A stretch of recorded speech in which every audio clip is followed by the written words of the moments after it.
ಹ್ಮ್. ಈಗ ಸದ್ಯಕ್ಕೆ ಏನು ಬೆಳೆ ಬೆಳೆದಿದೆಯವ್ವ? ಇವಾಗ ದ್ರಾಕ್ಷಿ ಕಟ್ ಮಾಡ್ತಾ ಇದಾರೆ ಗುರುಜಿ. ಅದು ಮತ್ತೆ ಒಂದು ವಾರ ಮುಂಚೆ 70 ರೂಪಾಯಿ ಅಂತ ಇತ್ತು ಗುರುಜಿ. ಮಳೆ ಹಿಡ್ಕೊಂಡ್ಬಿಟ್ಟು ಖಾಲಿ 20-30 ಬಂದ್ಬಿಟ್ಟಿದೆ ಗುರುಜಿ. ಓಹೋ. ಅದ್ರಿಂದ 2 ಬೋರ್ ಹಾಕ್ಕೊಂಡೆ. ಅದ್ರಲ್ಲಿ ಈ ಸಾಲ ಅನ್ಕೊಂಡು ಇದೇ ಒಂದು ಸಾಲ ಅನ್ನೋದೇ ಒಂದ್ ದೊಡ್ಡ ಯೋಚನೆ ಗುರುಜಿ. ಏನಕ್ಕೂ ಮಾಡಿಲ್ಲ ಗುರುಜಿ. ಮಕ್ಕಳನ್ನ ಓದ್ಸೋದಕ್ಕೆ, ತಿನ್ನೋದಕ್ಕೆ, ಉಣ್ಣೋದಕ್ಕೆ ಎಲ್ಲ ಸ್ವಲ್ಪ ಮನೆ ಬಾಡಿಗೆ ಬರ್ತೈತೆ, ನಡೀತೈತೆ. ಈ ಬೆಳೆ ಇಡೋದಕ್ಕಾಗಿನೇ ಹಿಂಗ ಆಗ್ತೈತೆ ಗುರುಜಿ. ನಮ್ಗೆ ಇಟ್ಟಿದ್ ಬೆಳೆ ಯಾವ್ದು ಕೈಗೆ ಬರುತ್ತೆ, ಚೆನ್ನಾಗಾಗುತ್ತೆ ಬೆಳೆ. ಅದ್ ಬರೋ ಟೈಮ್ಗೆ ರೇಟೇ ಇಲ್ದಂಗ ಹೋಗ್ಬಿಡುತ್ತೆ ಗುರುಜಿ. ಬಿಟ್ಟೈತೆ ಈ ಕೆಲ್ಸನೇ ಬಿಟ್ಬಿಡೋಣ, ತೋಟದ ಕೆಲ್ಸನೇ ಅನ್ನೋಷ್ಟು ನೋವಾಗ್ಬಿಟ್ಟೈತೆ ಗುರುಜಿ. ನಮಸ್ತೆ ತಾಯಿ, ಚೆನ್ನಾಗಿದ್ದೀರಾ? ಸರ್. ಗುರುಜಿ ಚೆನ್ನಾಗಿ ಜೋರ ಮಾತಾಡುವ. ಚೆನ್ನಾಗಿದ್ದೀರಿ ಸರ್. ಚೆನ್ನಾಗಿದ್ದೀರಾ? ಆಯ್ತು ತೊಂದ್ರೆ ಇಲ್ಲ. ಊಟ ಮಾಡಿದ್ರಾ? ಗುರುಜಿ ಊಟ ಆಯ್ತು. ಏನ್ ಮಾಡ್ಕೊಂಡಿರೋದು? ವ್ಯವಸಾಯ ಗುರುಜಿ. ವ್ಯವಸಾಯ? ಯಾಕವ್ವ, ದುಃಖದಲ್ಲಿದ್ದೀಯಾ? ದುಃಖನೋ ಗುರುಜಿ. ಇರ್ಲಿ, ಏನಾದ್ರೂ ಹಂಚ್ಕೊಳ್ಳೋದಿದ್ಯಾ? ಗುರುಜಿ ಇದೆ. ಹೇಳವ. ಏನಿಲ್ಲ ಗುರುಜಿ, ನಮ್ ತಂದೆ ತಾಯಿ ನಾವು 3 ಜನ ಹೆಣ್ಮಕ್ಳು. ಗಂಡ್ ಮಕ್ಳು ಇರ್ಲಿಲ್ಲ. ಎಲ್ಲ ಮಕ್ಳಿಗೂ ಮದ್ವೆ ಮಾಡಿ ಕಳ್ಸಿದ್ರು. ಈಗ ನಾವು ಸ್ವಲ್ಪ ಜಾಯಿಂಟ್ ಫ್ಯಾಮಿಲಿಗೆ ಬಂದ್ವಿ ಅಂದ್ರೆ ಜಾಯಿಂಟ್ ಫ್ಯಾಮಿಲಿಗೆ ಮದ್ವೆ ಮಾಡಿ ಕೊಟ್ರು ಮನೆಯಲ್ಲಿ. ನಿಮ್ಮನ್ನ ಒಂದು ಕೂಡು ಕುಟುಂಬಕ್ಕೆ ಮದುವೆ ಮಾಡಿಕೊಟ್ರು ಅಂತ? ಕೊಟ್ರು. ಆಯ್ತು. 2 ಮಕ್ಳಾದ್ಮೇಲೆ ಒಂದು 9 ವರ್ಷ ಜಾಯಿಂಟ್ ಫ್ಯಾಮಿಲಿಯಲ್ಲೇ ಇದ್ರಿ ಸರ್. 9 ವರ್ಷ ಆದ ನಂತರ ಡಿವೈಡ್ ಆದ್ವಿ. ನಮ್ಮ ಮನೆಯವ್ರಿಗೆ ಸ್ವಲ್ಪ ನಾಲೆಜ್ ಕಮ್ಮಿ ಗುರುಜಿ. ಯಾವ್ದ್ರ ಬಗ್ಗೆ? ಎಲ್ಲಾದ್ರ ಬಗ್ಗೆನೂ ಅಷ್ಟೇ. ಅವ್ರ ಪಾಪ ಅಷ್ಟೊಂದು ಈ ಬುದ್ಧಿ ಶಕ್ತಿ ಕಮ್ಮಿ. ಓಕೆ, ಸ್ವಲ್ಪ ಮಂಕ್ ಬುದ್ಧಿ ಅಂತ, ವ್ಯವಹಾರ ಜ್ಞಾನ ಅಷ್ಟೊಂದಿಲ್ಲ ಅಂತ. ಇಲ್ಲ ಗುರುಜಿ, ಅದರಿಂದ ಎಲ್ಲ ಒಬ್ಳೆ ನೋಡ್ಕೊಳ್ಬೇಕು. ನಂಗೂ ಸ್ವಲ್ಪ ಕಷ್ಟ ಆಗ್ತೈತೆ. ಅಪ್ಪ ಅಮ್ಮನ ಇಲ್ಲಿ ಎಲ್ಲ ನಾನು ನೋಡ್ಕೊಳ್ಬೇಕು. ಅದ್ರಲ್ಲಿ ಏನಾಗ್ತಿದೆ ಅಂದ್ರೆ, ಈ ನಡುವೆ ನಾವು ಏನ್ ಬೆಳೆ ಇಟ್ರು ಒಳ್ಳೆ ರೇಟ್ ಇರುತ್ತೆ, ಇನ್ನೇನ್ ನಾವು ಮಾರ್ಬೇಕು ಅನ್ನೋ ಇದಕ್ಕೆ ಹೇಳುವ.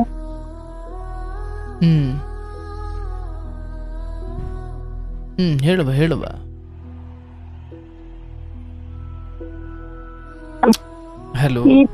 ಈ ಬೆಳೆ ಇನ್ನೊಂದ್ ಬೆಳೆ ಇಡೋಣ, ಇನ್ನೊಂದ್ ಬೆಳೆ ಎಲ್ಲಿ ಸಿಗ್ತೈತೆ ಅನ್ನೋದು ಕೇಳಿಸ್ಲಿಲ್ಲ, ಎಲ್ಲ ಕಟ್ಟಾಯಿತು. ಹೇಳುವ. ಏನ್ ಅದು ಬೆಳೆ ಬಗ್ಗೆ ಏನು ಹೇಳ್ತಾ ಇದ್ರಿ? ಹೇಳುವ. ಈ ಬೆಳೆ ಇಡೋಣ, ಈ ಬೆಳೆಯಲ್ಲಿ ಏನಾದ್ರೂ ಸ್ವಲ್ಪ ಸಿಗುತ್ತೆ, ಮತ್ತೆ ಇನ್ನೊಂದ್ ಬೆಳೆಯಲ್ಲಿ ಇಡೋಣ, ಅದ್ರಲ್ಲಿ ಏನಾದ್ರೂ ಸಿಗುತ್ತೆ ಅಂತ ಇಟ್ಟು ಬೆಳೆಗಳೆಲ್ಲ ಲಾಸ್ ಆಗ್ಬಿಟ್ಟಿದೀನಿ. ಇಲ್ಲ ಮಳೆ ಎಲ್ಲ ಕೈಗೆ ಬರೋ ಟೈಮ್ ಮಳೆ ಬರೋದು. ಏನ್ ಬೆಳೆ ಬೆಳಿತೀರಿ ನೀವು? ನಮ್ಗೊಂದು 2 ಎಕರೆಗೆ ದ್ರಾಕ್ಷಿ ಇದೆ ಗುರುಜಿ.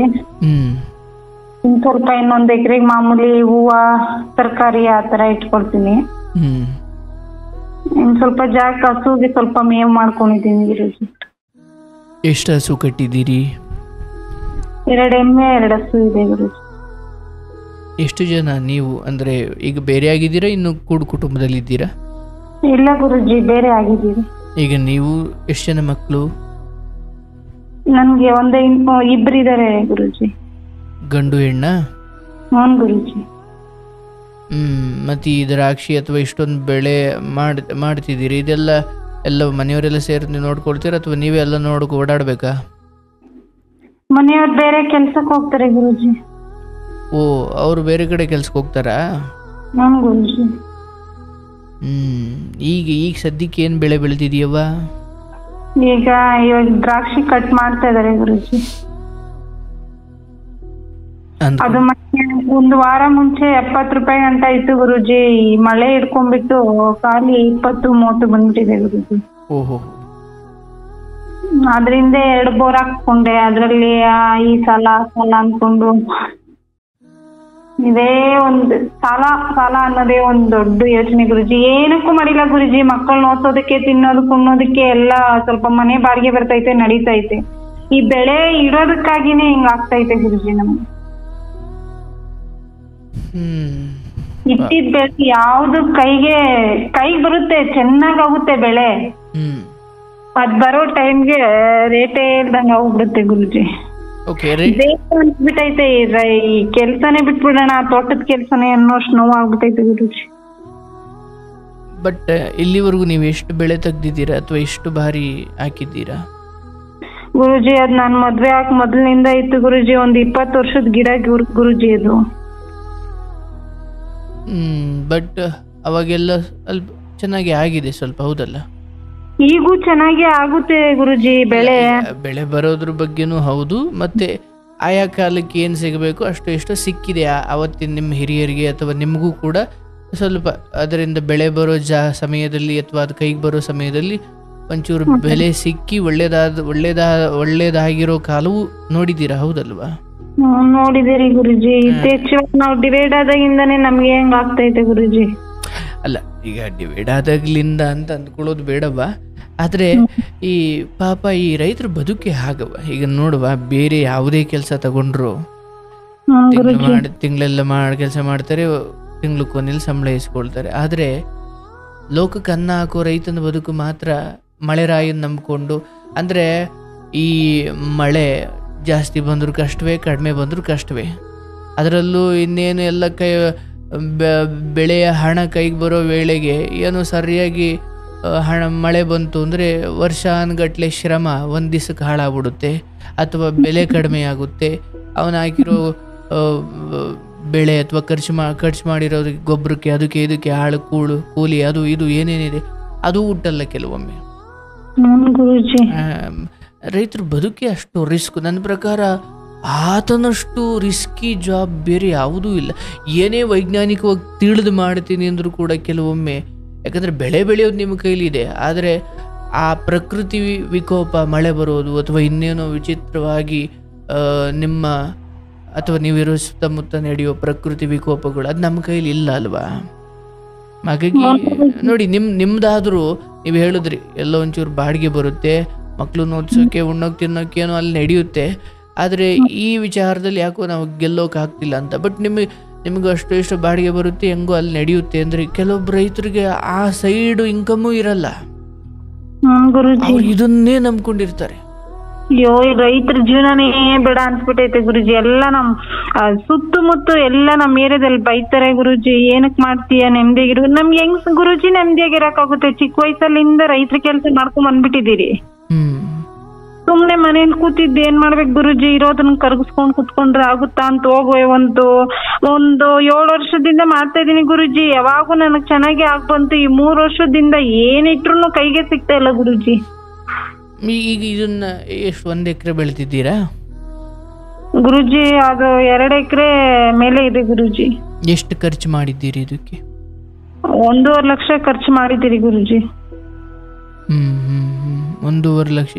ಈಗ ಆಲ್ರೆಡಿ ಮಾರಿಬಿಟ್ರ ಅಥವಾ ಇನ್ನು ಬಿಡಿಸ್ಕೊಂಡು ಹೋಗ್ಲಿಕ್ಕೆ ಅಥವಾ ತಗೊಳಕ್ ಬರೋರಿದ್ದಾರ?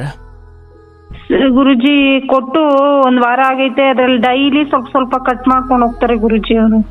ಎಷ್ಟು ಕೊಟ್ರಿ ಗುರುಜಿ? 32 ರೂಪಾಯಿ ಕೊಟ್ಟಿದ್ದೀರಿ ಗುರುಜಿ. ಅಂದ್ರೆ ನಿಮ್ಮ ಎಲ್ಲ ಖರ್ಚು ಕಳೆದು ಲಾಭ ಗೀಬ ಬಂತ ಅಥವಾ ಬರುವಷ್ಟು ಕೊಟ್ರ ಅಥವಾ ನಷ್ಟವೇ ಆಯ್ತಾ? ಇನ್ನೂ ಒಂದ್ 4-5 ದಿವಸ ಕಟ್ ಮಾಡ್ಬೇಕು ಗುರುಜಿ, ಎಲ್ಲರಿಗೂ ಗೊತ್ತಾಗಲ್ಲ ಗುರುಜಿ. ಆದ್ರೆ ಈಗ ರೇಟ್ ಇವತ್ತು ನಿನ್ನೆ ಇದ್ದಿದ್ದು ಇವತ್ತಿಲ್ಲ ಗುರುಜಿ. ಅಂದ್ರೆ ಮಾರುಕಟ್ಟೆಯ ಬೆಲೆ ಸ್ವಲ್ಪ ಅಥವಾ ಅದರ ಇಳಿಕೆ ಏರಿಕೆ ಇದ್ದಿದ್ದೆ ಅಂತ? ಗುರುಜಿ 32 ರೂಪಾಯಿ ಕೊಟ್ಟಿದ್ವಿ ನಾವು. ಈಗ ನೀವು ಕೊಡೋ ದಿನ ಎಲ್ಲ ಒಟ್ಟಿಗೆ ಸೇರಿಸ್ಕೊಟ್ಟಿರ್ತೀರಾ ಅಥವಾ ಏನು?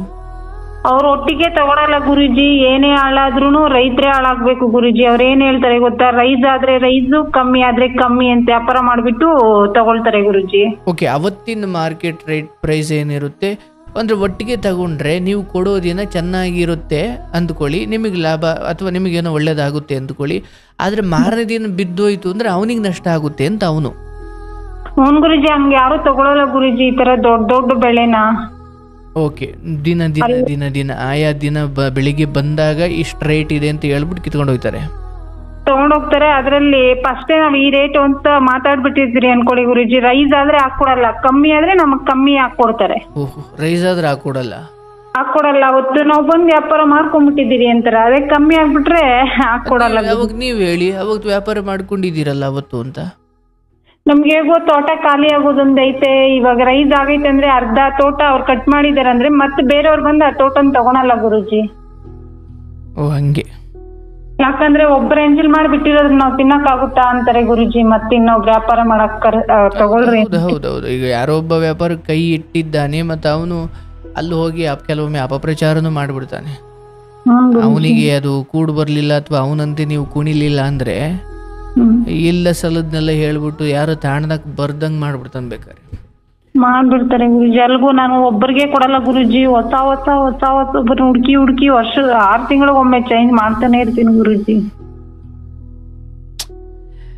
ಆಯ್ತವ, ಈಗ ಗಂಡ ದುಡಿಯೋಕೆ ಹೋಗೋದು ಅಥವಾ ಬಾಡಿಗೆ ಬರೋದು, ಸಂಸಾರ ನಡೆಯೋಕೆ ದಾರಿ ಇದೆ ಭಗವಂತ. ಅದಕ್ಕೇನ್ ದೇವ್ರೇನು ಮೋಸ ಮಾಡಿಲ್ಲ ಗುರುಜಿ. ತಂದೆ ತಾಯಿನ ನಾನು ನನ್ನ ತಂದೆ ತಾಯಿನೂ ನೋಡ್ಕೊಂತೀನಿ, ಅತ್ತೆ ಮಾವ ಇನ್ನೊಬ್ರ ಜೊತೆ ಇದಾರೆ, ಅವ್ರನ್ನೂ ನೋಡ್ಕೊಳ್ತೀವಿ. ಅದಕ್ಕೆಲ್ಲ ಏನ್ ಸಮಸ್ಯೆ ಇಲ್ಲ ಗುರುಜಿ. ಇದ್ರಲ್ಲಿ ಏನೋ ಮಾಡ್ಬೇಕು ಅಂತ ಹೋಗಿ ಇದ್ರಲ್ಲಿ ಮಾಡಿ ಸುಮ್ನೆ ಎಲ್ಲ ಇದಾಗ್ತಾ ಇದ್ದೀನಿ ಅಂತ ಗುರುಜಿ.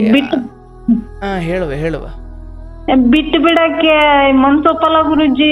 ಅದ್ರಲ್ಲಿ ಅನ್ನ ತಿಂದು ಅದ್ರಲ್ಲಿ ಹೆಂಗ್ ಬಿಡೋದು, ಅವಾಗ ಒಂದು ಕಷ್ಟ ಕಾಲದಲ್ಲಿ ಅದ್ರಲ್ಲೇ ಬದುಕಿದೀವಿ, ಇವಾಗ ಯಾಕೆ ಬಿಡೋದು ಅಂತ ಅದೊಂದು ಯೋಚನೆ ಗುರುಜಿ. ನೋಡುವ, ಈಗ ನನಗೆ ತಿಳಿದಷ್ಟು ಜ್ಞಾನದಲ್ಲಿ ಹೇಳ್ತೀನಿ, ನೀವು ಕೆಲವು ಈಗ ಇದನ್ನೇ ನಂಬಿಕೊಂಡಿರಿ ಅಥವಾ ಇದನ್ನ ಸುಮ್ಮನೆ ಕೂತ್ಕೊಳ್ಳೋಕ್ಕಾಗಲ್ಲ, ಸರಿ ಏನೋ ಮಾಡಬೇಕಲ್ಲ ಅಂತ ಮಾಡಿ, ಏನೇ ಮಾಡಿ ನಾನು ಹೇಗೆ ವ್ಯವಹಾರ ಮಾಡಬೇಕು ಅಂದರೆ, ನನಗೊಂಚೂರು ನಾಳೆ ದಿನ ಅದು ಪ್ರಕೃತಿ ವಿಕೋಪವೋ ಅಥವಾ ಈ ಸರ್ಕಾರದ ಮೋಸವೋ ಇನ್ನೇನೋ ಯಾವುದೇ ರೀತಿಯಲ್ಲಿ ನಷ್ಟ ಆದರೂ ಅದು ತುಂಬಿಕೊಳ್ಳೋದಕ್ಕೆ ನನಗೊಂಚೂರು ಶಕ್ತಿ ಇರಬೇಕು. ಈಗ ನೀವು ತುಂಬ ನಷ್ಟ ಆಗೋಯ್ತು, ನನ್ನ ಜೀವನ ಮುಗಿದೋಯ್ತು ಅನ್ನೋ ಹಂತಕ್ಕೆ ನೀವು ತಲುಪಿಲ್ಲ, ಬಟ್ ನೀವೇನೋ ನೋವು ಹಂಚ್ಕೊಂಡಿದ್ದೀರ.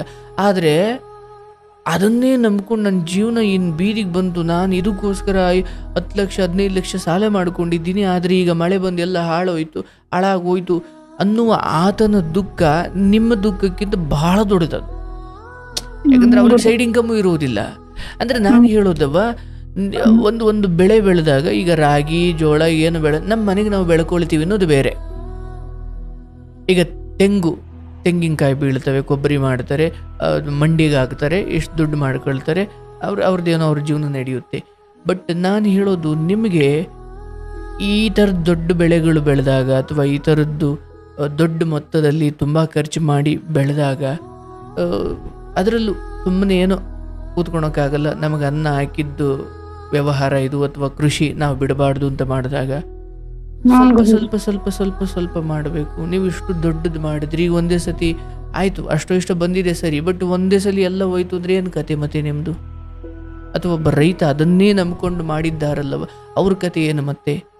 ನಾನೇನು ಹೇಳ್ತೀನಿ, ನಿಮ್ಮ ಮನೆಗೆ ಬೆಳ್ಕೊಳೋವಾದರೆ ಅದು ಬೇರೆ, ಬಟ್ ಮಾರೋ ವಿಚಾರ ಬಂದಾಗ ಹಾಕೋ ದಿನ ಎಲ್ಲ ಚೆನ್ನಾಗಿತ್ತು, ಬಟ್ ಬೆಳೆ ಫಸಲು ಬಂದು ಮಾರ್ಕೆಟ್ಗೆ ಹೋಗೋ ದಿನ ಏನಿರುತ್ತೋ ಯಾರಿಗೆ ಗೊತ್ತು? 1 ವರ್ಷದಿಂದ ಹೀಗೆ ಆಗ್ತಾ ಇದೆ ಗುರುಜಿ. ಹೌದು. ಅದಕ್ಕೆ ನೀವೇನು ಮಾಡಿ, ಬಿಡೋಕೆ ಹೋಗಬೇಡಿ. ಈಗ ನಿಮಗೂ ಅದು ಸಮಾಧಾನ ಅಲ್ಲ, ನೀವೇನು ಮಾಡಿ, ಒಂಚೂರು ಬೆಳೆಯ ಪ್ರಮಾಣ ಕಡಿಮೆ ಮಾಡಿ. ಅಂದರೆ ಕ್ವಾಂಟಿಟಿ 1.5 ಎಕರೆದ ಬದಲು 1/2 ಎಕರೆನೋ ಅಥವಾ ಕಡಿಮೆ ಮಾಡಿಕೊಂಡು. ಆದರೆ ನೀವು ಈ ವಿಚಾರದಲ್ಲಿ ಯಾರನ್ನು ದೂಷಿಸೋಕ್ಕಾಗಲ್ಲವ, ಯಾಕಂದರೆ ಇದು ಪ್ರಕೃತಿ ಆಟ. ಅಥವಾ ಒಂದು ಇಡೀ ಸಮಾಜ ಅಥವಾ ಒಂದು ಇಡೀ ಮಾರುಕಟ್ಟೆ ಅದು ಯಾರೋ ಒಬ್ಬಿಬ್ಬನ ಕೈಲಿರಲ್ಲ. ಇಡೀ ವಿಶ್ವದ ಮಾರುಕಟ್ಟೆ ಆಧಾರದ ಮೇಲೆ ಅಥವಾ ಬೇಡಿಕೆ ಸರಬರಾಜು ಇದೆಲ್ಲದರ ಆಧಾರದ ಮೇಲೆ ಅಥವಾ ಪ್ರಕೃತಿ ವಿಕೋಪ ಇದು ಇಲ್ಲಿ ಯಾರು ಊಹೆ ಮಾಡ್ಲಿಕ್ಕೆ ಸಾಧ್ಯ? ಇವತ್ತು ನಮ್ಮ ಮಕ್ಕಳು ಬೆಳಿಗ್ಗೆ ಎದ್ದು ಏನು ಮಾಡ್ತಾರೆ ಅಂತಲೇ ಗೊತ್ತಾಗಲ್ಲ, ಜಗತ್ತಿಂದ ಹೆಂಗ್ ಗೊತ್ತಾಗುತ್ತವ? ಹಾಗಾಗಿ ನಿಮ್ಮ ತಪ್ಪು ಅಲ್ಲ, ಯಾರ ತಪ್ಪು ಅಲ್ಲ. ಆದರೆ ನೀವು ಸ್ವಲ್ಪ ಒಂದು ಒಂಟಿ ಹೆಂಗಸಾಗಿ ನಾಳೆ ದಿನ ತುಂಬ ಇನ್ನೂ ಮೇಲಿಂದ ಮೇಲೆ ನಷ್ಟ ಮಾಡ್ಕೊಳ್ಳೋದ್ರ ಬದಲು ಮಾಡಿ, ಬಟ್ ಬೇರೆ ಬೆಳೆ ಏನು ಬೆಳಿಬೋದು ಅಥವಾ ಬೇರೆ ನಾನಿನ್ನೂ ಏನು ಕೃಷಿಲೇ ಇದ್ದುಕೊಂಡು ಇನ್ನೇನು ಮಾಡ್ಬೋದು, ಅಥವಾ ಸರ್ವಕಾಲಕ್ಕೂ ಒಳ್ಳೆ ಬೇಡಿಕೆ ಇರೋ ಫಸಲೇನು, ಅಥವಾ ಏನು ಬೆಳೆದ್ರೆ ಎಲ್ಲ ಕಾಲಕ್ಕೂ ಅದು ರೇಟ್ ಇರುತ್ತೆ, ಅಥವಾ ಏನು ಮಾಡ್ಬೋದು, ಸ್ವಲ್ಪ ಆ ಕಡೆ ಗಮನ ಕೊಡಿ. ಅದು ಬಿಟ್ಟರೆ ನೀವೊಂದು ಒಂಟಿ ಹೆಣ್ಮಗಳಾಗಿ ಇಂಥದ್ದೆಲ್ಲ ಮಾಡಿ ಬಹಳ ಗ್ರೇಟ್ ಅವ, ಸೋಲು ಗೆಲುವು ಇದ್ದಿದ್ದೆ. ಆದರೆ ಏನೇನಕ್ಕೋ ಹೆಣ್ಮಕ್ಳು ಈ ಏಜಲ್ಲಿ ಹೋಗಿ ಹಾಳಾಗುತ್ತಾರೆ, ಅಥವಾ ಏನೇನೋ ಎಡವಟ್ಟು ಮಾಡಿಕೊಂಡು ಕೂತಿದ್ದಾರೆ, ಅಥವಾ ಸೀರಿಯಲ್ ನೋಡಿಕೊಂಡೇ ಜೀವನ ಕಳೆಯೋರಿದ್ದಾರೆ. ಅಂಥದ್ರಲ್ಲಿ ನೀವು ಗಂಡ ದುಡಿಯೋಕೆ ಹೋದರೂ ಕೂಡ ನಾನು ಸುಮ್ಮನೆ ಕೂತ್ಕೊಳ್ಬಾರ್ದು, ನಾನು ಏನೋ ಮಾಡಬೇಕು ಅಂದುಕೊಂಡು ರೈತರ ಕೆಲಸ ಮಾಡಿಕೊಂಡು ಅಷ್ಟೊಂದು ಜವಾಬ್ದಾರಿ ತಗೊಂಡು ಮಾಡ್ತಿದೆಯಲ್ಲವ, ಇದರಲ್ಲಿ ಗ್ರೇಟ್. ಆದರೆ ಬೆಲೆ ಅಥವಾ ಏನು ತಗೊಳ್ಳೋ ವಿಚಾರ, ಬೆಲೆ ವಿಚಾರ, ದುಡ್ಡಿನ ವಿಚಾರ, ಅದು ನನ್ನ ಕೈಲೂ ಇಲ್ಲ, ನಿನ್ನ ಕೈಲೂ ಇಲ್ಲ. ಪಾಠ ಕಲಿ. ಪ್ರತಿ ಸೋಲಿನಿಂದ ಏನು ಕಲಿಬೋದು ನಾನು, ನೆಕ್ಸ್ಟ್ ನಾನು ಈ ಥರ ನಷ್ಟ ಅನುಭವಿಸಿದಾಗ ನಾನು ಏನು ಮಾಡ್ಬೋದು, ನಾನು ಇನ್ನು ಸ್ವಲ್ಪ ಕಡಿಮೆ ವೆಚ್ಚದಲ್ಲಿ ಬೆಳೆಯೋದ, ಒಂದು 50,000 ಅಥವಾ 60,000-70,000ದಲ್ಲಿ ಬೆಳಿಬೋದಾ? ಇದು ಹಾಕಿರೋ ಖರ್ಚೇನು ಮೋಸ ಇಲ್ಲ ಗುರುಜಿ, ಹಾಕಿದ ಖರ್ಚು ನನಗ್ ಕೂಲಿ ಕೊಡ್ತೈತೆ ಗುರುಜಿ. ಇದೂನು ಇವತ್ತು ನಾನು ಅದಕ್ಕೆ ಏನಕ್ಕೆ ಹಾಕಿದೀನೋ ಅದು ಬಂಡವಾಳನೂ ಕೊಡುತ್ತೆ, ನನಗ್ ದಿನ ಕೂಲಿ ತರ ಲೆಕ್ಕ ಮಾಡಿ ಕೊಡುತ್ತೆ, ಅಷ್ಟೇ. ಮೇಲೆ ಅದು ಲಾಭ ಅನ್ನೋದು ಏನಿಲ್ಲ ಗುರುಜಿ. ಏನ್ ಮಾಡ್ತೀವ, ರೈತರ ಕೆಲ್ಸನೇ ಹಂಗವ್ವ, ನನಗೆ ಅರ್ಥ. ಗುರುಜಿ ಅದೇ ಮಾಡ್ಬೇಕು ಅಂದ್ಬಿಟ್ಟು ಶ್ರಮ ಪಟ್ಟು 9 ತಿಂಗಳು ಟ್ರಾಕ್ಟರ್ ಡ್ರೈವಿಂಗ್ ಕಲ್ತಿದೀನಿ ಗುರುಜಿ. ನಾನು ತೋಟ ಮಾಡ್ಕೋಬೇಕು, ಆ ಇಂಟ್ರೆಸ್ಟ್ ತಗೊಂಡು ಕಷ್ಟಪಟ್ಟು ಕಲ್ತು ಮತ್ತೆ ತಗೊಂಡೇ ಬಂದೆ ಗುರುಜಿ, ಅದನ್ನೇ ಮಾಡ್ಬೇಕು ಅಂತ. ಮಾಡವ ಬಿಡಬೇಡ. ಅಂದ್ರೆ ಸುಮ್ಮನೆ ಕೂತ್ಕೊಳ್ಳೋದಕ್ಕಿಂತ ಪ್ರಯತ್ನ ಮಾಡವ. ಸೋಲ್ತೀಯೋ ಗೆಲ್ತೀಯೋ ಸೆಕೆಂಡ್ರಿ. ಬಟ್ ನೀನೇ ಹೇಳಿದೆ, ಭೂಮಿತಾಯಿ ಏನು ಕೈ ಬಿಟ್ಟಿಲ್ಲ, ಅಷ್ಟೋ ಇಷ್ಟೋ ಅಥವಾ ನಾನು ಏನು ಖರ್ಚು ಮಾಡಿದ್ನೋ ಅಷ್ಟಂತೂ ಬಂದಿದೆ, ಅಥವಾ ಒಂಚೂರು 4 ಕಾಸು ಎಕ್ಸ್ಟ್ರಾ ಬಂದಿರ್ಬೋದಷ್ಟೇ. ಆದರೆ ನಾನು ಅಂದ್ಕೊಂಡೆ ಕೆಲವೊಮ್ಮೆ ಲಾಭಕ್ಕಿಂತ ಆ ಸಮಯದಲ್ಲಿ ಲಾಭದ ಲೆಕ್ಕಾಚಾರ ಆಮೇಲೆ, ಬಟ್ ಒಳ್ಳೆ ಬೆಲೆ ಇತ್ತಪ್ಪ ನಾನು ಕೊಯ್ಲು ಮಾಡಬೇಕಾದ್ರೆ ಅನ್ನೋದೊಂದು ಜೀವನ ಪೂರ್ತಿ ಉಳಿಯೋ ಖುಷಿ ಅದು, ಹೌದಲ್ಲ? ಅಯ್ಯೋ ನಮ್ಮದು ಬೆಳೆ ಕುಯ್ಲಿಗೆ ಬಂದಾಗ ಒಳ್ಳೆ ಬೆಲೆ ಇತ್ತಪ್ಪ ಅಂತ ಹೇಳೋದು ಜೀವನ ಪೂರ್ತಿ ನೆನಪಾಗಿ ಉಳ್ಕೊಳ್ಳುತ್ತೆ. ಅದೇ ಥರ ಅಯ್ಯೋ ನಮ್ಮ ಕುಯ್ಲು ಬಂದಾಗ, ಬೆಳೆ ಬಂದಾಗ ಬೆಲೆಯೆಲ್ಲ ಬಿದ್ದು ಹೋಗಿ ನಷ್ಟ ಆಗ್ಬಿಡ್ತಪ್ಪ ಅನ್ನೋ ಆ ದುಃಖವೂ ಜೀವನ ಪೂರ್ತಿ ನೆನಪಿರುತ್ತೆ. ಹಾಗಾಗಿ ಪ್ರತಿ ಇಂತಹ ಪರಿಸ್ಥಿತಿಗಳು ನೀವು ನೆಕ್ಸ್ಟ್ ಏನೋ ಮಾಡ್ಲಿಕ್ಕೆ ಹೋದಾಗ ಒಂದು ಪಾಠ ಆಗಬೇಕು. ಹೌದಪ್ಪ, ಆಗ್ಲೂ ಥರ ಕೈ ಸುಟ್ಟುಕೊಳ್ಳೋದು ಬೇಡ. ಈಗ ಒಂಚೂರು ಕಡಿಮೆ ಮೊತ್ತದಲ್ಲೇ, ಈಗ ಹೊಸ್ದಾಗಿ ಹೋಟ್ಲು ಶುರು ಮಾಡ್ರು ಒಂದೇ ಸತಿ 500 ಇಡ್ಲಿ ಮಾಡಿಬಿಟ್ಟು ಬನ್ನಿ ಅಂದರೆ ಯಾರು ಬರ್ತಾರೆ? ಹೊಸ ಹೋಟ್ಲು ಮೊದಲು ಒಂದು 30 ಮಾಡಿ ಇಟ್ಕೊಳ್ಬೇಕು. ಆ 30 ಇಡ್ಲಿ ಒಬ್ಬೊಬ್ಬರು ಬಂದು ಖಾಲಿ ಮಾಡಿದ್ರೆ ಪರವಾಗಿಲ್ಲಪ್ಪ ಬತ್ತವರಪ್ಪ ಅಂತ. ಆಮೇಲೆ 2ನೇ ದಿನ ಒಂದು 2 ಇಡ್ಲಿ, ಒಂದು 5-10 ಇಡ್ಲಿ ಜಾಸ್ತಿ ಮಾಡ್ಬೋದು. ಒಂದು ಹಂತ ಹೋದ್ಮೇಲೆ ಓಕೆ ನನಗೇನಾದರೂ ತಡ್ಕೊಳ್ಳೋ ಶಕ್ತಿ ಇದೆ ಅನ್ನೋ ಹಂತಕ್ಕೆ ಬಂದಾಗ ಮಾಡೋಣ ಒಂದು 100 ಇಡ್ಲಿಯ. ನಾನು ಒಂದೇ ಸತಿ ಯಾವುದೇ ಮುಂದಾಲೋಚನೆ ಇಲ್ಲದೆ ಬರ್ತಾರೆ ಬಿಡು ಅನ್ನೋ ಭ್ರಮೇಲಿ ನಾನು 50-60 ಇಡ್ಲಿ ಮಾಡಿಬಿಟ್ಟು ಒಂದು 3 ಜನ ಇಡ್ಲಿ ತಿನ್ನಕ್ಕೆ ಬರಲಿಲ್ಲ ಅಂದರೆ ನಷ್ಟ ಅಲ್ವೇ ಅದು? ಅದು ಗುರುಜಿ ಒಂದ್ಸರಿ ಗಿಡ ನೆಟ್ಟ ಮೇಲೆ ಅವ್ರು ಫಸ್ಟ್ ಎಲ್ಲ ನಾವು ತುಂಬಾ ಜನ ಇದ್ರಿ ಇಲ್ಲ ಗುರುಜಿ ಮನೆಯಲ್ಲಿ, ಅಷ್ಟು ತೋಟ ಮಾಡ್ತಿದ್ರು. ಇವಾಗ ತೋಟದಲ್ಲಿ ಗಿಡ ತೆಗಿಯಕ್ ಹೋದ್ರೆ ಪೂರ್ತಿ ಆ ತೋಟ ಏನಿದೆಯೋ ಅದು ಪೂರ್ತಿ ಮಲಗ್ ಬಿಡುತ್ತೆ ಗುರುಜಿ. ಮತ್ತೆ ಅದ್ರಲ್ಲಿ ಒಂದು ಗಿಡನೂ ಉಳಿಯಲ್ಲ, ಒಂದು ಗಿಡ ತೆಗಿಯಕ್ ಹೋದ್ರೆ. ಆಯ್ತು, ಹಾಕಿರೋದನ್ನ ತೆಗಿಯಕ್ ಹೋಗ್ಬೇಡ. ಅಂದ್ರೆ ಈ ಬೆಳೆಗೆ ಅಂತ ನಾನು ಹೇಳಿಲ್ಲವ, ಯಾವುದಾದ್ರೂ ಅಷ್ಟೇ ಅಂತ.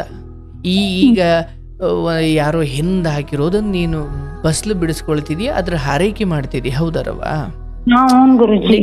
ನೆಟ್ಟಿರೋರು ನೀವಲ್ಲ, ಹೌದಲ್ಲ? ನಿಮ್ಮವರೇ ಹೌದು, ಅಥವಾ ನಿಮ್ಮ ಮನೆಯವರೇ, ಅದೆಲ್ಲ ಹೌದು. ಬಟ್ ನೀವು ಬರೋ ಕಾಲಕ್ಕೆ ಆಲ್ರೆಡಿ ನೆಟ್ಟಿತ್ತದ್ನ, ಹೌದಲ್ವಾ? ಅದರ ಆರೈಕೆ ಮಾಡಿದ್ದೀಯ, ನೀರು ಬಿಟ್ಟಿದ್ದೀಯ, ಗೊಬ್ಬರ ಹಾಕಿದ್ದೀಯ, ಆರೈಕೆ ಮಾಡಿದ್ದಿ, ಫಸ್ಲು ಅದು ಆಯ್ತು. ಅದ್ರದ್ದು ನಾನು ಮಾತಾಡಲ್ಲ, ಅದು ಮುಂದೆ ಎಷ್ಟಾಗುತ್ತೆ ಭಗವಂತ ದೇವ್ರು ಒಳ್ಳೇದು ಮಾಡಲಿ, ನಿಮ್ಮ ಶ್ರಮ ವ್ಯರ್ಥವಾಗಲ್ಲ. ಇಲ್ಲಿ 4 ಕಾಸು ಕಿತ್ಕೊಂಡ್ರೆ ಅಲ್ಲೆಲ್ಲೋ 8 ಕಾಸು ಕೊಡ್ತಾನವ, ತಾಳ್ಮೆ ಇರಲಿ. ಇದ್ರ ಬಗ್ಗೆ ಆಸಕ್ತಿ ಕಳ್ಕೊಳ್ಬೇಡ, ಅಲ್ವಾ? ಒಂದೇ ರೈತರು ಯಾಕೆ ಶ್ರೇಷ್ಠ ಅಂದರೆ ಅವ್ರು ಒಂದೇ ಬೆಳಿಗ್ಗೆ ಬಿಡೋದಾಗಿದ್ರೆ ಇವತ್ತು ಜಗತ್ತಲ್ಲಿ ಯಾವ ರೈತರು ಇರ್ತಿರ್ಲಿಲ್ಲ ಗುರುಜಿ. ಎಲ್ಲೋಗಿ ಎಲ್ಲಿ ಬಂದ್ರು ಸುಮ್ನೆ ರೈತರಿಗೆ ಸುಮ್ನೆ ನಷ್ಟ ಬಿಡಿ ಗುರುಜಿ, ಪಾಪ ಏನ್ ಮಾಡ್ತಾರೋ ಏನೋ. ಅಯ್ಯೋ ಭಯಂಕರ. ನಾನ್ ಕೇಳ್ಪಡ್ತೀನಲ್ವಾ, ಬಹುಶಃ ಇಲ್ಲಿ ಬೇರೆ ಯಾವ್ದೋ ಕೆಲಸ ಆದ್ರೆ ಇದಲ್ದಿರ ಇನ್ನೊಂದು ಅಂತ ಮಾಡ್ತಾರೆ. ಇಡೀ ಮನೆನೇ ಅದರಿಂದ ಸಾಕ್ತಾ ಇರ್ತಾರೆ. ಈಗೆಲ್ಲ ಅಡಿಕೆ ತೆಂಗು ಅಂತ ಎಲ್ಲ ಹುಡುಕೊಂಡಾರಲ್ಲವಾ. ಗುರುಜಿ ರೈತರಿಗಿಂತ ಈ ಕೂಲಿ ಮಾಡ್ತಾರಲ್ಲ ಗುರುಜಿ, ದಿನ ಹೋಗಿ ಬಿಸಿಲಲ್ಲಿ ಇಷ್ಟು ಟೈಮಿಂಗ್ಸ್ ಅಂದ್ಬಿಟ್ಟು ಅವ್ರೆಷ್ಟೋ ತುಂಬಾ ಚೆನ್ನಾಗಿದ್ದಾರೆ ಗುರುಜಿ. ನಾವು ಸುಮ್ನೆ ಇದೆಲ್ಲ ಒದ್ಕೊಂಡು ಮಾಡಕ್ ಹೋಗ್ತಿರಲ್ಲ ಗುರುಜಿ, ನಮ್ ಕೈಯೇ ಬರೀ ಕೈ ಆಗುತ್ತೆ. ಇಲ್ಲಿ ಪಾಪ ಎಲ್ಲ ಹಂಗೆ ಅಂದ್ಬಿಟ್ರೆ ಲೋಕಕ್ಕೆ ಅನ್ನ ಹಾಕೋರು ಯಾರವ. ಯಾವ್ದೋ ಒಂದು ಗಳಿಗೆಲ್ಲ ಹಂಗಾಗುತ್ತೆ. ತುಂಬಾ ಲಾಸ್ ಆಗ್ಬಿಟ್ಟು ಬಿಟ್ಟೇ ಬಿಡ್ತಾರೆ ಗುರುಜಿ ರೈತರ. ಬಟ್ ಅದಕ್ಕೆ ಏನ್ ಮಾಡ್ಬೇಕು, ಸರ್ಕಾರವೇ ವಹಿಸ್ಕೊಂಡು ಪರಿಸ್ಥಿತಿ ಹೆಂಗೆ ಇರ್ಲಿ ಫಸಲು ಸರ್ಕಾರ ನಿಮ್ಮಿಂದ ತಗೊಂಡು ಅದನ್ನ ಅವ್ರು ಬೇರೆ ದೇಶಕ್ಕೆ ಮಾರ್ಕೊಳ್ಳಿ, ಇನ್ನೆಲ್ಲ ಮಾರ್ಕೊಳ್ಳಿ, ಒಂದು ಕಡೆ ಗೋಡನ್ನಲ್ಲಿಟ್ಟು ಇನ್ಯಾವುದೋ ಸಮಯಕ್ಕೆ ಮಾರ್ಕೊಳ್ಳಿ, ಬೆಳೆದಿರೋರಿಗೆ ನಷ್ಟ ಆಗದಂಗೆ ಸರ್ಕಾರ ಜಾಗೃತಿ ವಹಿಸಬೇಕು. ಈಗ ಆಯ್ತು, ನಿಮ್ಮ ಹತ್ರ ಮಧ್ಯವರ್ತಿ ಬರ್ತಾನೆ, ಅವನು ಅವತ್ತಿನ ಬೆಲೆ ಏನಿದೆ ತಗೊಳ್ತಾನೆ. ಆದರೆ ಸರ್ಕಾರವೇ ರೈತರ ಫಸಲಿಗೆ ಇಷ್ಟು ಮೊತ್ತ ಅವ್ರಿಗೂ ನಷ್ಟ ಆಗದಂಗೆ ಇಷ್ಟು ಕೊಟ್ಟು ಅವರು ಒಂದು ಕಡೆ ಗೋಡನ್ ಮಾಡ್ಕೊಂಡು ಅವರು ಹೊರದೇಶಕ್ಕೆ ಸಾಗಿಸಿ ಲಾಭ ಮಾಡಿಕೊಳ್ಳಿ ಅಥವಾ ಮಾರ್ಕೆಟಿಗೆ ಬಿಡಲಿ, ಏನೋ ಮಾಡಲಿ. ಬಟ್ ಒಬ್ಬ ಮಧ್ಯವರ್ತಿ ಬಂದವನು ನಿಮ್ಮ ಹಿತ ಬಯಸೋಕೆ ಸಾಧ್ಯನ? ಅವನು ನಿಮ್ಮ ಹತ್ರ 2 ಕಾಸು ನಾವೇ ನಷ್ಟ ಮಾಡ್ಕೊಂಡು ನಿಮಗೆ ಲಾಭ ಮಾಡ್ತಿದ್ದೀವಿ ಅಂತಲೇ ಹೇಳ್ತಾನ ಅವನು ಪುಣ್ಯಾತ್ಮ.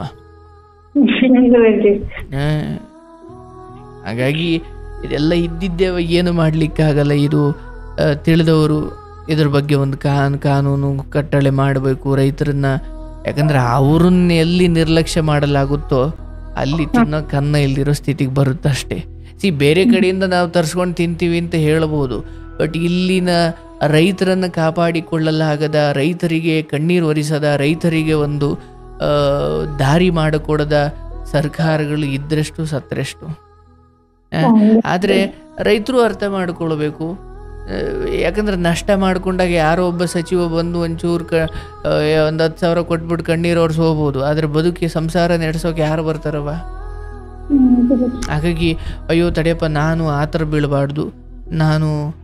ಯಾಕಂದ್ರೆ ಯಾವ ಸರ್ಕಾರ ಬಂದರೂ ರೈತರನ್ನ ಓಟಿಗೋಸ್ಕರ ಹೊಗಳ್ತಾರಷ್ಟೇ, ಅವರನ್ನ ಉದ್ಧಾರ ಮಾಡಿದಷ್ಟರಲ್ಲೇ ಇದೆ, ಹೌದಲ್ಲ? ಒಬ್ಬ ರೈತ ಒಂದು ಪಾಣಿ ಮಾಡಿಸ್ಕೊಳ್ಳಿಕ್ಕೆ ಹೋದ್ರೆ ವರ್ಷಾನುಗಟ್ಲೆ ತಿರುಗಬೇಕು. ಅದು ಸರ್, ರೈತರಿಗೆ ಅಂತಹ ದೊಡ್ಡ ಗೌರವ ಇವರು ರಾಜಕಾರಣಿಗಳು ಕೊಡೋದಾಗಿದ್ರೆ ಒಬ್ಬ ತಹಶೀಲ್ದಾರ್ನ ಮನೆಗೆ ಬಂದು ಏನು ಬೇಕು, ನಿಮ್ಗೆ ಏನು ಮಾಡಿಸ್ಬೇಕು, ನಿಮ್ಮ ಹೊಲದ ಕುರಿತು ಏನೇನು ಸಮಸ್ಯೆಗಳಿದ್ದಾವೆ ಹೇಳಿ, ಹಿಂಗೆ ಬರಬೇಕು, ಅವ್ರು ಇಲ್ಲಿಗೆ ಬರಬೇಕು. ಇದೆಲ್ಲ ಉಲ್ಟಾ, ಇವ್ರು ಅಲ್ಲಿಗೆ ದಿವಸ ಅಲಿಯೋದು. ಇಲ್ಲೇ ಗೊತ್ತಾಗಲ್ವ ರೈತರನ್ನ ಎಲ್ಲಿಟ್ಟಿದ್ದಾರೆ ಅವರೆಲ್ಲ ಅಂತ. ಸುಮ್ಮನೆ ನಮಗೂ ಅನ್ಸುತ್ತವ ಇದೆಲ್ಲ ಯಾರೋ ಒಬ್ಬ ಮಹಾನ್ ಚೇತನ ಬಂದ್ರೆ ಮಾತ್ರ ಇವನ್ನೆಲ್ಲ ಸರಿ ಮಾಡಕ್ ಸಾಧ್ಯ. ಈಗಿರೋರೆಲ್ಲ ಸಾಧ್ಯವಿಲ್ಲ. ಓಟಿನ ದಿನ ಬಂದು ನಿಮ್ಮ ಕಾಲಿಡ್ಕೊಳ್ತಾರಷ್ಟೇ. ಹಾಗಾಗಿ ನೀವು ಅವರಿಂದ ಏನೋ ನಿರೀಕ್ಷೆ ಮಾಡಲ್ಲ. ನೀವು ಬುದ್ಧಿ ಕಲ್ತ್ಕೊಳ್ಬೇಕು. ನಿಮಗೇನೋ ಆ ಕಡೆ ಈ ಕಡೆ ಒಂಚೂರು ದೇವರು ಶಕ್ತಿ ಕೊಟ್ಟಿದ್ದಾನೆ, ಬಾಡಿಗೆ ಬರುತ್ತೆ, ಸರಿ. ಉಳಿದವ್ರು ಪಾಡಿ ರೈತರ ಕತೆ. ಗುರುಜಿ ಅದೇ ಅಷ್ಟೇ ಮಾಡ್ತೀನಿ ಗುರುಜಿ. ನಮ್ಗಾದ್ರೂ ಏನೋ ಒಂದ್ ಕಡೆ ಇದಿದೆ ಪಾಪ, ನನ್ಗಿಂತ ಇನ್ನು ಏನೂ ಇಲ್ದೇ ಇರೋರ್ ಪಾಪ ಇಲ್ಲಿ ಸಾಲ ಮಾಡಿ ಬೆಳೆ ಮೇಲೆ ಹಾಕಿರ್ತಾರಲ್ಲ ಗುರುಜಿ, ಅವ್ರ ಪರಿಸ್ಥಿತಿ ಏನು ಅಂತ ನನಗೆ ಇವತ್ತು ಅನ್ಸೈತೆ ಗುರುಜಿ. ಯಾಕಂದ್ರೆ ಇವತ್ತು ಅಷ್ಟು ನೋವು ಆಗೋಗ್ಬಿಟ್ಟಿತ್ತು ಗುರುಜಿ. ನಂಗೆ ಹಣ್ಣೆಲ್ಲ ಕಟ್ ಮಾಡಿ ಎಲ್ಲಾ ಲಾರಿಗೆ ತುಂಬ್ತಾ ಇದಾರೆ ಗುರುಜಿ. ತುಂಬಾ ನೋವಾಗೋಗ್ಬಿಡ್ತು ಬಿಡು ಗುರುಜಿ ಇವತ್ತು ನಮ್ಗೆ. ಇರ್ಲಿ ತಾಯಿ, ಇದರ 2ರಷ್ಟು ಗೆಲುವನ್ನ ನೀನು ಮುಂದಿನ ಸಾರಿ ನೋಡ್ತೀಯ. ಧೈರ್ಯವಾಗಿರು. ನೀನ್ ಬೆಳೆ ಮುಂದುವರಿಸು, ಅಥವಾ ಏನು ಹಾಕಿದ್ದಾರೆ ಅದರಲ್ಲಿ ಮುಂದುವರಿಸು. ಇದಕ್ಕೆ ನೀನ್ ಧೃತಿಗೆಡಬೇಡ, ಆಯ್ತಾ? ನೀನ್ ಗೆಲ್ತೀಯ. ನನ್ನ ಪ್ರಕಾರ ಗೆಲ್ಲೋದು ಸೋಲೋದು ಆಮೇಲೆ. ನಿಮ್ಮ ಹಠಾಚಲ, ಒಂದು ಹೆಣ್ಮಗಳಾಗಿ ಗಂಡು ಮಕ್ಳು ಥರ ಟ್ಯಾಕ್ಟ್ರ್ ಕಲ್ತು ಎಲ್ಲ ಓಡಾಡ್ಕೊಂಡು ಮಾಡ್ತಿದೆಯಲ್ಲವ, ನೀವು ಗಳಿಸಿದ ದುಡ್ಡಿಗಿಂತ ನಿಮ್ಮ ಸುತ್ತಮುತ್ತ ಜನರಿಗೆ ನೀವು ಮಾದರಿ ಆಗಿದ್ದೀರಾ. ಅಥವಾ ಜನರಿ ಬಿಟ್ಬಿಡು, ನಿನ್ನ ಮಕ್ಳಿಗೆ ನೀನು ಮಾದರಿ ಆಗಿದ್ದೀಯ. ಎಲ್ಲ ಹಂಗೆ ಅಂತಾರೆ ಗುರುಜಿ. ನಿನ್ ತರ ಕಷ್ಟ ಪಡೋ ಹೆಣ್ಮಗು ಇದೇ ನಮ್ಮೂರಲ್ಲಿ ಫಸ್ಟ್ ಅಂತಾರೆ ಗುರುಜಿ. ಅಂದ್ರೂನು ಅವ್ರಂದ್ರು ಅಂದ್ಬಿಟ್ಟು ನಾವು ಸುಮ್ನಿರಕ್ಕಾಗಲ್ಲ ಗುರುಜಿ. ಮಾಡ್ಕೊಂಡ್ರೇನೆ ನಮ್ ಜೀವನ ಚೆನ್ನಾಗಿರುತ್ತೆ. ಇರ್ಲಿ ಇರ್ಲಿ ಇರ್ಲಿ ಇರ್ಲಿ ಅದು ಬಹುಶಃ ನಿಮ್ಮ ಶ್ರಮ ಒಂದು ಸಮಯದಲ್ಲಿ ವ್ಯರ್ಥವಾದಂತೆ ಅನ್ಸಿದ್ರು ಅದು ಎಲ್ಲೋ ಒಂದು ಕಡೆ ಬಂದೇ ಬರುತ್ತವ. ನೀನು ಅದಕ್ಕೆ ದುಃಖ ಪಡಬೇಡ. ದೇವರು ನಿನ್ನನ್ನು ಒಂದು ಕಡೆ ಒಂಚೂರು ನಷ್ಟ ಕೊಟ್ರೆ ಇನ್ನೊಂದು ಕಡೆ ಕೈ ಹಿಡಿದು ನಡೆಸ್ತಾವನೆ, ಆಯ್ತಾ? ಇದು ಇದ್ದಿದ್ದೆ ಒಂದು ಸಲ ಗೆಲುವು, ಒಂದು ಕಡೆ ಸೋಲು. ಆದರೆ ಬೀದಿಗೆ ತಳ್ಳಿಲ್ಲಪ್ಪ, ಎರಡು ಕಡೆನೂ ನನ್ನ ದುಡಿಮೆ ಕಿತ್ಕೊಂಡು ಒಂದು ಕಡೆ ಏನೋ ನಷ್ಟ ಆಗಿದೆ, ತೊಂದರೆ ಇಲ್ಲ. ಯಾಕಂದರೆ ಎಂಥ ದೊಡ್ಡ ದೊಡ್ಡ ಕೋಟಿ ಹಾಕಿ ಫಾರಮ್ ಮಾಡಿ ಸಾವಿರಾರು ಎಕರೆಯಲ್ಲಿ ಮಾಡಿದವನಿಗೂ ಇದು ನಷ್ಟ ತಪ್ಪಿಲ್ಲ. ಯಾಕಂದರೆ ರೈತರು ಕೆಲಸವೇ ಅಂಥದ್ದವ. ಆತನಷ್ಟು ತಾಳ್ಮೆ, ಆತನಷ್ಟು ಹಂಗೆ ನೋಡಿದರೆ ಒಂದು ವರ್ಷ ಬೆಳೆ ಆಗಲಿಲ್ಲ ಅಂತ ತಲೆ ಮೇಲೆ ಕೈ ಹೊತ್ಕೊಂಡು ಕೂತಿರೋ ರೈತನ ಮಾತಾಡ್ಸ್ಲಿಕ್ಕೆ ಅವ್ರ ಮನೆಗೆ ಹೋದರೆ ಊಟ ಮಾಡಿಸಿ ಆಚೆ ಕಳಿಸೋದು. ಅಂದರೆ ಆ ವರ್ಷ ಬೆಳೆನೇ ಆಗಿಲ್ಲ, ಅಥವಾ ಅವ್ರ ಮನೇಲಿ ಕಷ್ಟ ಇದೆ, ಊಟ ಮಾಡಿಸ್ದೆ ಆಚೆ ಕಳಿಸಲ್ಲ. ಅಂದರೆ ಆತನಿಗೆ ಅನ್ನ ಹಾಕಿಯೇ ರೂಢಿ ಹೊರತು ಬೇಡಿ ರೂಢಿ ಇಲ್ಲ. ಈಗ ನೀವಾದರೂ ಅಷ್ಟೇ, ದುಡ್ಡು ತಿಂದು ರೂಢಿ ನಿಮಗೆ, ಒಬ್ರಿಗೆ ಕೊಟ್ಟು ರೂಢಿ ಹೊರತು ಬೇಡ ರೂಢಿ ಇಲ್ಲ. ಈ ಬುದ್ಧಿ ನಿಮ್ಮನ್ನು ಕಾಪಾಡುತ್ತೆ. ಭಯ ಬೀಳಬೇಡ, ದೇವರು ಒಳ್ಳೇದು ಮಾಡ್ತಾನೆ, ಧೈರ್ಯವಾಗಿರು. ಪರವಾಗಿಲ್ಲಪ್ಪ, ಏನು ಯಾವಾಗಲೂ ಗೆಲುವುಂಡವನಿಲ್ಲ, ಯಾವಾಗಲೂ ಗೆದ್ದವನಿಲ್ಲ, ಯಾವಾಗಲೂ ಲಾಭದಲ್ಲಿರೋನೇ ಇಲ್ಲ. ಹಾಗಾಗಿ ಈ ಹಿಂದೆ ನನ್ನನ್ನು ಕಾಪಾಡಿದ್ದೀಯಾ, ಈಗಲೂ ಬೇರೆ ರೀತಿಯಲ್ಲಿ ನನ್ನನ್ನು ಚೆನ್ನಾಗಿ ಇಟ್ಟಿದ್ದೀಯಾ. ಏನೋ ನನ್ನ ಶ್ರಮಕ್ಕೆ ಫಲ ಸಿಗ್ಲಿಲ್ವಲ್ಲ, ನಾನು ಅಂದ್ಕೊಂಡಂಗೆ ಸಿಗ್ಲಿಲ್ವಲ್ಲ ಅನ್ನೋ ದುಃಖ ಅಲ್ವಾ? ಸಿಗ್ಲಿಲ್ವಲ್ಲ ಅಂತ ಅಲ್ಲ, ಸಿಕ್ಕಿದೆ, ಬಟ್ ನಾನು ಅಂದ್ಕೊಂಡಂಗೆ ಸಿಗ್ಲಿಲ್ವಲ್ಲ ಅಂತ. ಹಂಗೆ ಅಂದ್ಕೊಂಡಂಗೆಲ್ಲ ಆಗಿದ್ದಿದ್ರೆ ಮನುಷ್ಯ ಯಾಕಿರ್ತಿದ್ನವ, ದೇವರಾಗ್ಬಿಡ್ತಿದ್ದ. ಆಯ್ತಾ? ಇದೊಂದು ವಿಚಾರದಲ್ಲಿ ಯಾಕೋ ಹಿಂಗಾಗಿದೆ, ನೀನು ಧೃತಿಗಿಡಬೇಡ, ರೈತ ವೃತ್ತಿ ಬಿಡಬೇಡ. ಅಷ್ಟೋ ಇಷ್ಟೋ ನಿನ್ನ ಕೈಲಾಗುವಷ್ಟು ಶಕ್ತಿ ಇರೋವರೆಗೂ ಮಾಡು. ದೇವ್ರು ನಿನ್ಗೆ ಇನ್ನೂ ಒಳ್ಳೇದು ಮಾಡಲಿ, ಮಕ್ಕಳು ಮರಿಗೆ ಒಳ್ಳೇದು ಮಾಡಲಿ, ಶುಭವಾಗುತ್ತವ. ಈ ಮೊನ್ನೆ ಒಂದ್ಸರಿ ಕಾಲ್ ಮಾಡಿದೆ ಗುರುಜಿ.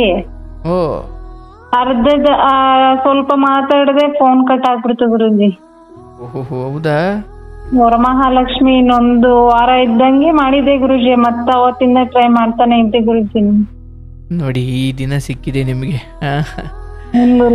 ನೋಡು, ನನಗೆ ಏನಂದ್ರೆ ಇದೊಂದ್ರಲ್ಲಿ ಕ್ಲಾರಿಟಿ ತಗೊಂಡ್ಬಿಡೋಣ, ಮಾಡೋದ ಬೇಡ ಸುಮ್ನೆ ಅಂತ ಅಂದ್ಬಿಟ್ಟು ಇದೊಂದ್ಸರಿ ನೋಡ್ಬಿಡೋಣ, ಇದೊಂದ್ ಬೆಳೆ ನೋಡ್ಬಿಡೋಣ, ಮತ್ತ ಇನ್ನೊಂದ್ ಬೆಳೆ ನೋಡ್ಬಿಡೋಣ ಅಂತ ಹೋಗ್ತಾ ಇದೀನಿ ಗುರುಜಿ.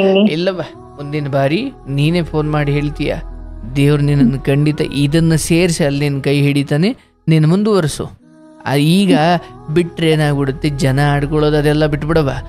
ನಿನಗೆ ಅಯ್ಯೋ ಒಂದು ಸೋಲಿಗೆ ಏನು ತೀರಾ 1 ಲಕ್ಷ ಖರ್ಚು ಮಾಡಿ 10,000 ರೂಪಾಯಿ ಬಂದಿದೆ ಅನ್ನೋಷ್ಟು ದೇವ್ರು ನಿನ್ನನ್ನು ಇಟ್ಟಿಲ್ಲ, ಅಷ್ಟೋ ಇಷ್ಟ ಕೊಟ್ಟಿದ್ದಾನೆ.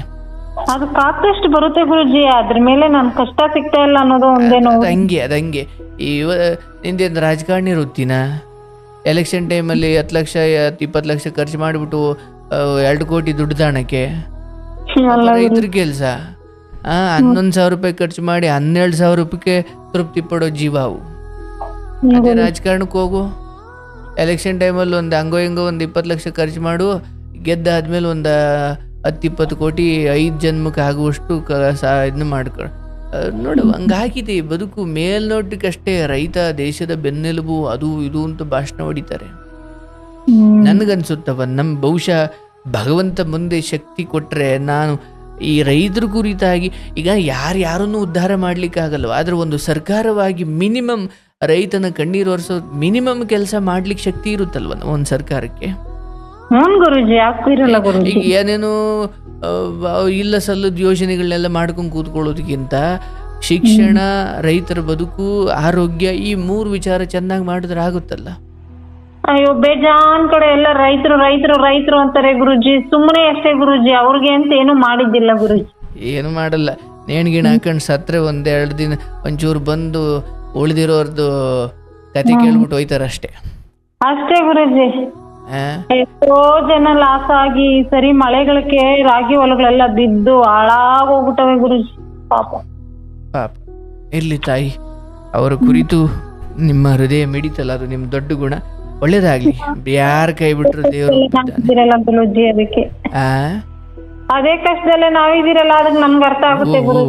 ಈಗ ನಾವು ನಮ್ಮ ಹಳ್ಳಿಯಿಂದಲೇ ಬಂದವರಾಗಿ ನಮಗೆ ಇದೊಂಚೂರು ಚೆನ್ನಾಗಿ ಗೊತ್ತು. ಮಾತಾಡ್ಲಿಕ್ಕೆ ಹೋಗಲ್ಲ ಅನ್ನೋದು ಬಿಟ್ರೆ, ನಾವು ಆಡು ಕುರಿ ಹೊಡ್ಕೊಂಡು ಹೋಗಿ ಈ ಕಲ್ಲಂಗಡಿ ಹಣ್ಣು ಬೆಳಿತಿದ್ರು, ಕಬ್ಬು ಬೆಳಿತಿದ್ರು, ನಾವು ರಾಗಿ ಹೊಲ, ಭತ್ತಕ್ಕೆ ಸ್ಕೂಲ್ಗೆ ಹೋಗೋಕ್ಕಿಂತ ಮುಂಚೆ ಭತ್ತಕ್ಕೆ ಅಕ್ಕಿಗಳು ಬಂದ್ಬಿಡ್ತವೆ ಅಂತ ನಾನು ಸೀಮೆಣ್ಣೆ ಡಬ್ಬ ಬಡ್ಕೊಂಡು ಕೂತ್ಕೊಂಡಿದ್ದ ದಡದಲ್ಲಿ. ಅಂದರೆ ಅಕ್ಕಿಗಳು ಬಂದು ಕೂತ್ಕೊಂಬಾರ್ದು ಅಂತ ಡಬ್ಬ ಡಬ್ಬ ಡಬ್ಬ ಡಬ್ಬ ಡಬ್ಬ ಪಟಾಕಿ ಎಲ್ಲಿ ದುಡ್ದಂದು ಪಟಾಕಿ ಹೊಡಿಯೋಕೆ ಆಯ್ತಿರ್ಲಿಲ್ಲ ಅಂತ ನಾನು ಸ್ಕೂಲ್ಗೆ ಹೋಗೋತಕ್ಕ ಈ ಸೀಮೆಣ್ಣೆ ಡಬ್ಬಗಳು ಬರ್ತಾವಲ್ಲ ಅಂದ್ರೆ ಅಕ್ಕಿಗಳು ಬಂದು ಭತ್ತದ ತೆನೆ ಮೇಲೆ ಕೂತ್ಕೊಂಡ್ಬಿಡ್ತವೆ ಅಂತ ಡಬ್ಬ ಡಬ್ಬ ಡಬ್ಬ ಡಬ್ಬ ಡಬ್ಬ ಅಂತ ಬಡ್ಕಂಗೆ ಕೂತ್ಕೊಂಡು.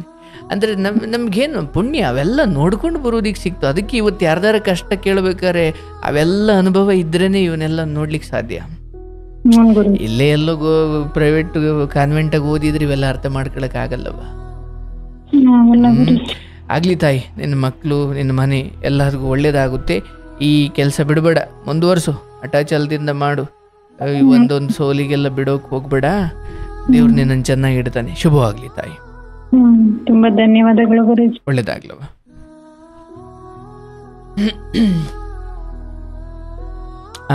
ಗೋವಿಂದ, ನೋಡಿ ಬಹಳ ದುರ್ದೈವದ ಸಂಗತಿ ಏನಂದ್ರೆ, ಯಾವ ರೈತ ಮಹಾನುಭಾವರನ್ನ ದೇಶದ ಬೆನ್ನೆಲುಬು ಅಂತ ಈ ಆಡಳಿತ ವರ್ಗ, ರಾಜಕಾರಣಿಗಳು ಈ ಓಟಿನ ಸಮಯದಲ್ಲೆಲ್ಲ ಮಾತಾಡ್ತಾರೆ, ಅವ್ರ ಕುರಿತು ಒಂದು ವಿಶೇಷವಾದ ಯೋಜನೆ ರೂಪಿಸಿ, ನೀವೇನು ಬೆಳಿತೀರಿ ವಾಣಿಜ್ಯ ಬೆಳೆ ಅಂತ, ಏನು ಮಾರ್ಲಿಕ್ಕೋಸ್ಕರ ಏನು ಬೆಳಿತೀರವ ಅದನ್ನು ಸರ್ಕಾರವೇ ಕೊಂಡ್ಕೊಳ್ಳುತ್ತೆ. ನಿಮ್ಮ ಖರ್ಚು ಎಷ್ಟಾಗಿದೆ, ಅದಕ್ಕೆ ನಿಮಗೆ ಲಾಭ ಎಷ್ಟು, ಅಥವಾ ಮಾರುಕಟ್ಟೆಯ ಒಂದು ಆವ್ರೇಜ್ ಎಷ್ಟಿದೆ, ಎಷ್ಟು ಕೊಂಡುಕೊಂಡ್ರೆ ಆ ರೈತನಿಗೆ ಮೋಸ ಇಲ್ಲಪ್ಪ. ಈಗ ಮೀಡಿಯೇಟ್ರ್ ಬರ್ತಾರೆ, ಅವತ್ತಿಂದು ರೇಟ್ ಏನಿದೆ ಅದಕ್ಕೆ ತಾಣ್ತಾರೆ.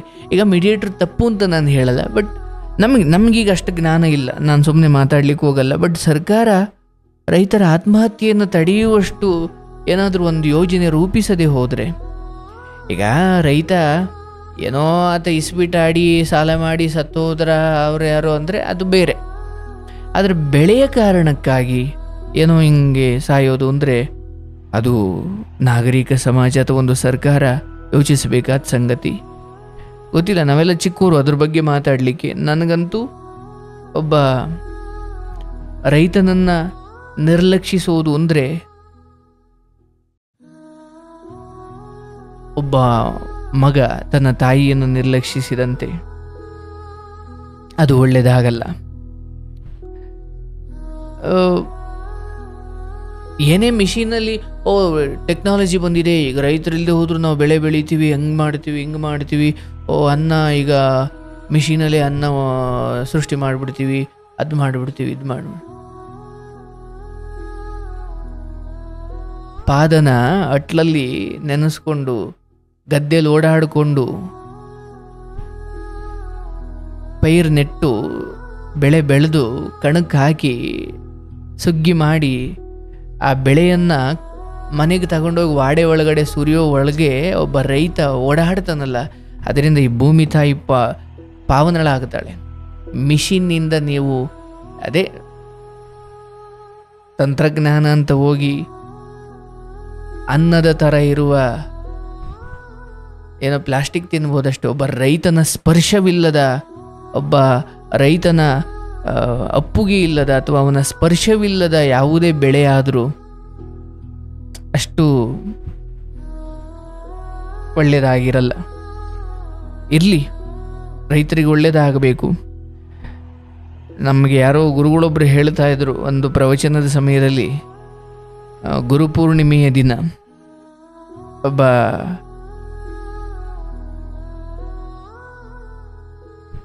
ಗಡಿಯಲ್ಲಿ ಸೈನಿಕ ಇಲ್ಲದೆ ಹೋದರೆ ದೇಶ ಸುಭದ್ರವಾಗಿರಲ್ಲ, ಆಸ್ಪತ್ರೆಯಲ್ಲಿ ಡಾಕ್ಟರ್ ಇಲ್ಲದೆ ಹೋದರೆ ಸಮಾಜದ ಆರೋಗ್ಯ ಸ್ಥಿತಿ ಒಳ್ಳೆಯದಾಗಿರೋದಿಲ್ಲ. ಆರೋಗ್ಯಕ್ಕಾಗಿ ಡಾಕ್ಟರ್ ಬೇಕು, ಸುರಕ್ಷತೆಗಾಗಿ ಒಬ್ಬ ಸೈನಿಕ ಬೇಕು, ಹಾಗೆ ಒಬ್ಬ ಇಂಜಿನಿಯರ್ ಬೇಕು, ಅವ್ರು ಬೇಕು, ಇವರು ಬೇಕು. ಆದರೆ ಇವರೆಲ್ಲರೂ ಬೇಕು ಅಂದರೆ, ಅಥವಾ ಇವರೆಲ್ಲರನ್ನು ನಿರ್ಮಿಸೋನು ಒಬ್ಬ ಗುರು, ಆ ಗುರು ಬೇಕು ಅಂತ. ಅಲ್ಲಿ ಯಾರೋ ಇನ್ನೊಬ್ರು ಹೇಳಿದ್ರು, ರೈತ ಇಲ್ಲ ಅಂದ್ರೆ ಗುರುನೂ ಇಲ್ಲ ಅಂತ. ಹಂಗೆ ಗುರುಗಳಾಗಲಿ, ಸ್ವಾಮಿಗಳಾಗಲಿ, ಸನ್ಯಾಸಿಗಳಾಗಲಿ, ಡಾಕ್ಟರ್ ಆಗಲಿ, ಇಂಜಿನಿಯರ್ ಆಗಲಿ, ಏನೇ ಆಗಲಿ, ಅವರೆಲ್ಲರೂ ಅನ್ನಪೂರ್ಣೇಶ್ವರಿಯನ್ನೇ ನಂಬಿಕೊಂಡು ಉಸಿರಾಡೋದಲ್ವೇ. ಅನ್ನವನ್ನು ಕೊಡೋ ರೈತ ಇಲ್ಲದೆ ಹೋದರೆ ಯಾರೂ ಇಲ್ಲ.